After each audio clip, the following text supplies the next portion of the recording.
Sevgili izleyenler, en çok konuştuğumuz konulardan diş hekimliğini konuştuk. Şimdi sıra geldi saç ekimine. Saç ekiminden fazlaca bahsediyoruz biliyorsunuz. Çünkü Türkiye'ye gelişlerde en çok talep edilen bir konu. Kadınlarda ve erkeklerde son yıllarda saç dökülmesinin fazlalığı bu taleplerinize de neden oluyor, bunu biliyorum. Şimdi saç ekimindeki tekniklerden bahsettik. Biliyorsunuz birçok saç ekimi tekniği var artık ortada. Safur uçlu saç ekimi, ağrısız saç ekimi, DHI tekniği, şu kalemle yapılan, o şekilde daha iyi biliyorsunuz. Ayrıca organik saç ekimi, çok sevdiğimiz bir kelime, organik kelimesi. Bunlar yapılıyor ama son sistem ne? Beklediğiniz an geldi. Kök hücreli saç ekimi.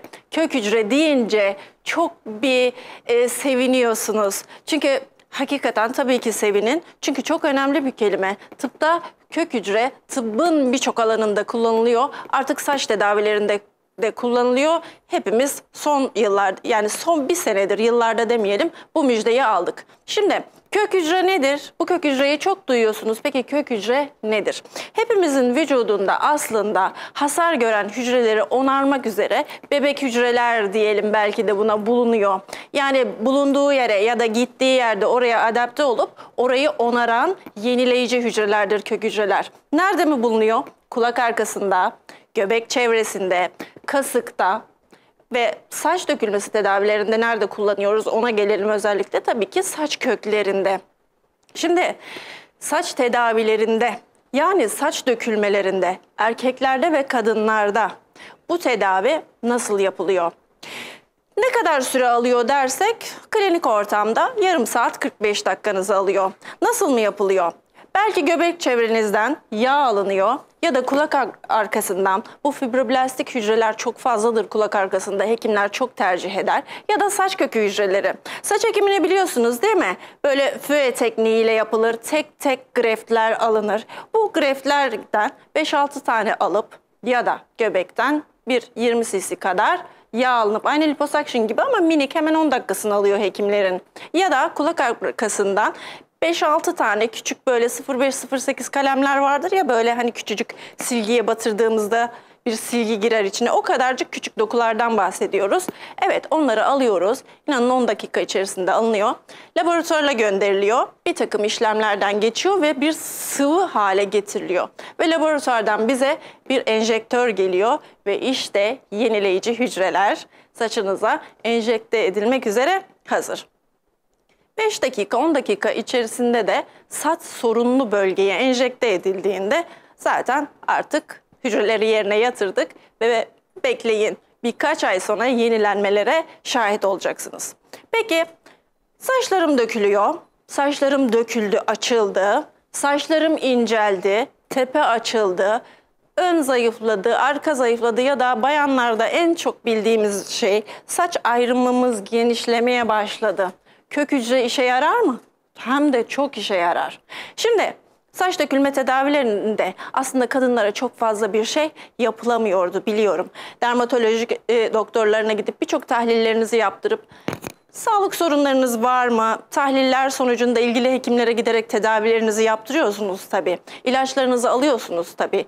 Ama bazen de sonuçsuz kaldığını biliyoruz. İşte kök hücre sistemi kadınları özellikle çok iyi destekliyor.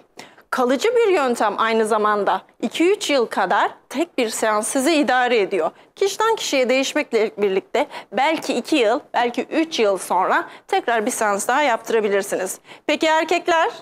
Saç dökülmesi yaşayanlar, dökülme aşamasında genç erkekler, hani biraz daha bekleyin diyoruz ya size, ekim için zaman gelmemiş ama ince saçlarınız, açık gözüküyor, saçsız gözüküyorsunuz, tüyleşmiş, bir şey de yapamıyoruz. Tedaviler de bir yere kadar, elimizdekiler, işte kök hücre tam da sizin için. Bu bebek tüyleri, minyatürleşmiş saçları kalınlaştırıyor. Kalınlaştırdığı gibi çoğaltıyor bir de. Düşünsenize, saç çoğaltma diye bir şey mi vardı? En beklediğiniz şeydi değil mi? Bekleyelim.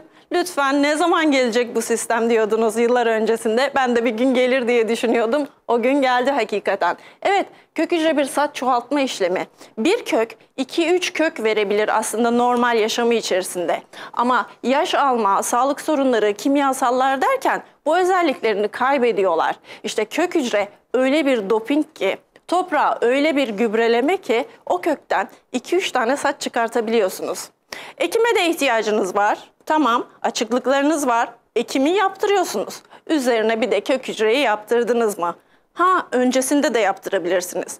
Kök hücreyi yaptırıp ekim işlemine girebilirsiniz. Çünkü ya niye ekim yaptırıyorum ki? Saçsızım, madem böyle söylüyorsun kök hücreyi yaptıralım, saçlanalım. Hayır. Saç köklerinin tamamen yok olduğu noktalarda kök hücre size tekrar saç çıkartmaz. Ama küçük küçük tüyleriniz varsa, aynı zamanda dökülme de yaşıyorsanız, açık alanlarınızı ektirip kök hücreyi de yaptırdığınız zaman 1 seneye kadar sonuç alırken artık 6 ayda sonuç alıyorsunuz, biliyor musunuz? Daha erken sonuç alıyorsunuz ve ince saçlarınız kalınlaşıyor ve çoğalıyor. Hani saç ekiminde greft miktarını çok merak edersiniz ya, 2000 greft mi ektin, 3000 greft mi ektin, kaç saç çıkacak? İnanın misliyle saç çıkacak, kök hücreyle birlikte uzun sürede kalıcı olacak. Ekstra tedaviler yaptırmanıza gerek var mı? Bu sırada ilaçları boca ettirmeli miyim? PRP varmış, mezoterapi varmış, bunları da yaptırayım mı? Çok da gerekli değil. Yaptırırsanız kötü mü olur? Yaptırabilirsiniz. Sorun değil. Şimdi sizlerden gelen birkaç tane saç dökülmesiyle ilgili soruları yazmıştım buraya. Onlara cevap verelim. Yurt dışında yaşıyorum, Türkiye'de saç ekimi yaptıracağım. Kök hücreyi nasıl elde ediyorsunuz? Bunu cevaplamıştık zaten, bunu söylemiştik. Ama yurt dışında yaşayan kişiler kök hücreyi söylediğim gibi klinikte, inanın, bir de kök hücre hazırlanırken bir çay içerseniz 30 dakikadan fazla zamanınızı almıyor. Rahatlıkla da geri dönebilirsiniz. Sonrasında da sosyal hayatınızı engelleyen hiçbir şey yok. Tüp mide ameliyatı yaptırdım, saçlarım döküldü. Ne yapabilirim? Aslında doktorunuzun talimatlarına uyduğunuz sürece 6 ay, 1 seneye kadar saçlarınızın geri geldiğini göreceksiniz. Bu dönemde de kök hücre desteği yaptırabilirsiniz. Bir hastamız daha, geçmiş olsun. Bu arada kemoterapi alıyorum, saçlarım dökülüyor, çok üzülüyorum. Geçmiş olsun tekrar. Kök hücre yaptırabilirsiniz ama sabredin. Yani kök hücreye cevap verecek olursam yaptırabilirsiniz ama sabredin, 6 aydan sonra saçlarınızın çok daha iyi bir şekilde ortaya çıktığını göreceksiniz. Sevgili izleyenler, kök hücre tedavilerini herkes yaptırabilir mi? Evet, herkes yaptırabilir. Yaş sınırı yoktur. Zaten saç dökülmesi artık biliyorsunuz 18 yaşlarında başlıyor. Zaten bu aşamada da ekim yaptırın demediğimiz için, büyük açıklıklar olmadığı için kök hücre tam da size göre. Her saç ekiminde kök hücre kullanılır mı? Hayır. Bu bizim tavsiye ettiğimiz bir şey. Artık diğer tedavilere göre çok daha üstün bir tedavi. Tabii ki tavsiye ediyoruz ama yaptırıp yaptırmamak sizin elinizde. Ama ben inanıyorum ki çok yakında rutin olarak kök hücre destekli saç ekimi ve saç dökülmelerinde kök hücre sistemi rutin olarak herkese yapılacaktır diye düşünüyorum. Sevgili izleyenler, WhatsApp sorularınıza devam edin. Biz tüm hafta sizin sorularınızı takip ediyoruz ve yeni konularımızı sizlerin en çok sorduğunuz sorulara göre değerlendiriyoruz. Biliyorsunuz ki programımız bilgilendirme amaçlı. Doktorlarınıza soru sormaktan, onlara danışmaktan vazgeçmeyin. Bizi izlediğiniz için çok teşekkürler. Haftaya görüşmek üzere, hoşça kalın.